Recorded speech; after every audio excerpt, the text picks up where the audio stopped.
లోకం మాధవి మార్పుపై జనసేన అభ్యర్థిపై అసంతృప్తి. ఆమె వద్దంటున్న నియోజకవర్గం ఇప్పటికే వివాదాస్పద విషయాలు. పార్టీలో ఇప్పుడు ఈ విషయంపై పెద్ద చర్చ జరుగుతుంది. విషయం ఏమిటంటే, విజయనగరం జిల్లాలో నెల్లిమర్ల నియోజకవర్గంలో జనసేన పోటీ చేస్తుంది. ఈ నియోజకవర్గం నుంచి పోటీ చేయాలని టీడీపీ సీనియర్ నేత కళా వెంకట్రావు చాలా ప్రయత్నాలు చేసినా కుదరలేదు. సీట్ల సర్దుబాటులో నెల్లిమర్ల జనసేన ఖాతాలోకి వెళ్ళిపోయింది. దాంతో ఇక్కడ నుంచి లోకం మాధవి పోటీ చేస్తుందని పార్టీ అధినేత పవన్ కళ్యాణ్ ప్రకటించారు. ప్రకటనకు ముందు నుంచే మాధవి నియోజకవర్గంలో తిరుగుతున్నారు. ప్రకటన తర్వాత టికెట్ కన్ఫర్మ్ అయిపోయింది కాబట్టి మంచి జోరు మీద అందరినీ కలుస్తున్నారు. ఇక్కడే టికెట్ విషయం ట్విస్ట్ తీసుకుంది. అదేమిటంటే, లోకం మాధవిని అభ్యర్థిగా చాలా మంది వ్యతిరేకించడం మొదలుపెట్టారు. మాధవికి గెలుపు అవకాశాలు లేవని లోకల్ నేతలు పవన్కి చెప్తున్నాయి.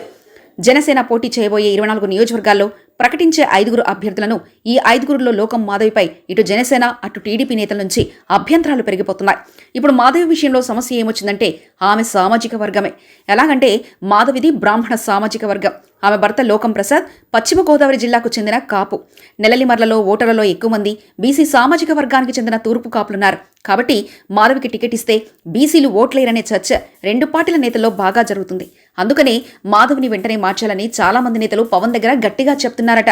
అందుకనే మాధవిని నెల్లిమర్ల నుంచి కాకుండా విశాఖ దక్షిణ నియోజకవర్గంలో పోటీ చేయించే విషయాన్ని పవన్ ఆలోచిస్తున్నారట. విశాఖపట్నం నగరంలోని 4 నియోజకవర్గాల్లో దక్షిణ నియోజకవర్గమే చిన్నది.